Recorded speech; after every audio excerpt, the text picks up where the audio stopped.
අයිබෝවන් මගේ baby care channel එකට ඔයාලව සාදරයෙන් පිළිගන්නවා. අද අපි කතා කරන්නේ ගර්භණී කාලයේදී ඇතිවෙන අධිරුධිර පීඩනය. එහෙම නැත්නම් ප්‍රී එක්ලැම්සියා කියන්නේ මොකක්ද කියලා. ඒ වගේම රෝග ලක්ෂණ, මවට හා දරුවාට ඇති බලපෑම සහ ප්‍රතිකාර ක්‍රම හා වළක්වන විදි ගැනත් කතා කරමු. ප්‍රී එක්ලැම්සියා කියන්නේ මොකක්ද? කෙබිනි මව්වරුන්ට සති 20න් පසු ඇතිවෙන අධිරුධිර පීඩන තත්ත්වයක්.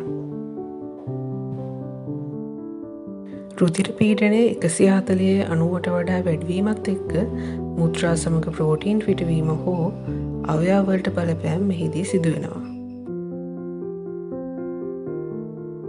ඉතින් මේක කලින් හඳුනා නොගත්තොත් මොකද්ද වෙන්නේ? මේක එක්ලැම්සියා තත්ත්වයට හැරෙන්න පුළුවන්. එහෙම වුණොත් මවගේ ස්නායු පද්ධතියට බලපාලා වලිප්පුව එහෙම නැත්නම් ෆිට් එක හැසිරීමේ වෙනස්කම් ඇති වෙන්න පුළුවන්.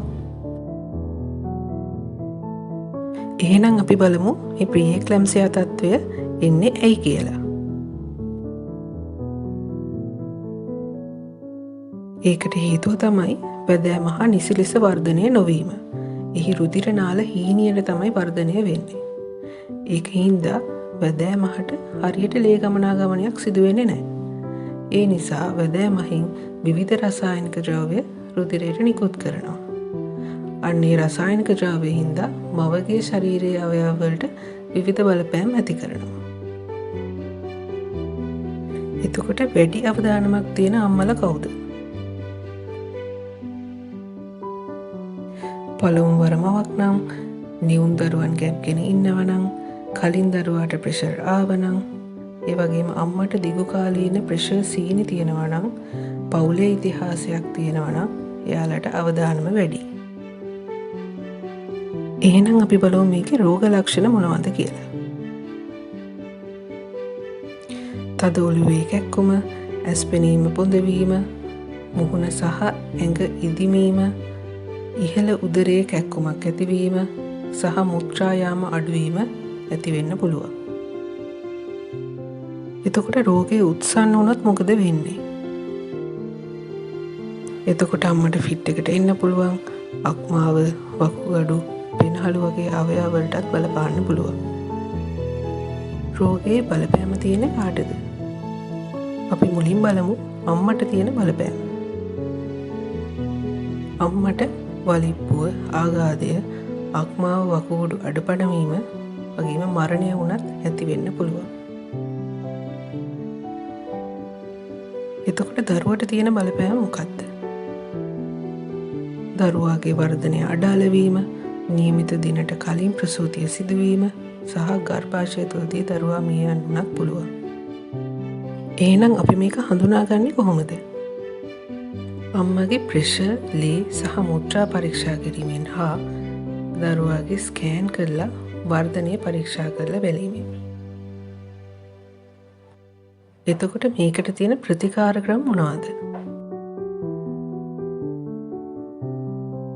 සංකූලතා නැති අම්මෙක්ට නම් අධිරුධිර පීඩනයට සහ සංකූලතාව වළක්වන්න ප්‍රතිකාර කරනවා. ඒ වගේම දරුවාගේ වර්ධනය ස්කෑන් මගින් පරීක්ෂා කරලා බලනවා. එතකොට සංකූලතා තියෙන අම්මලට ප්‍රතිකාර කරන විදිහ අපි ඊළඟට බලමු. අම්මට අධිරුධිර පීඩනයට, වලිප්පුව වළක්වන්න සහ ඇති වුණු සංකූලතාවලට ප්‍රතිකාර කරනවා. දරුවාටත් පෙනහළු මෝරන්න ඉන්ජෙක්ෂන් ලබා දෙනවා. හැබැයි මේකට තියෙන එකම ප්‍රතිකාර ක්‍රමය තමයි පුළුවන් ඉක්මනට දරුවාත් වැදෑමහත් ප්‍රසූත කිරීම. එතකොට මේක වළක්වන්නේ කොහොමද? අම්මා සායනවලට හරියට සහභාගී වෙන්න ඕන. එතකොට තමයි රුධිර පීඩනය හරියට බලාගන්න පුළුවන් වෙන්නේ. ඒ වගේම සැක හිතෙන මොනවා හරි රෝග ලක්ෂණයක් තියෙනම් වෛද්‍ය උපදෙස් ගන්නත් පුළුවන්.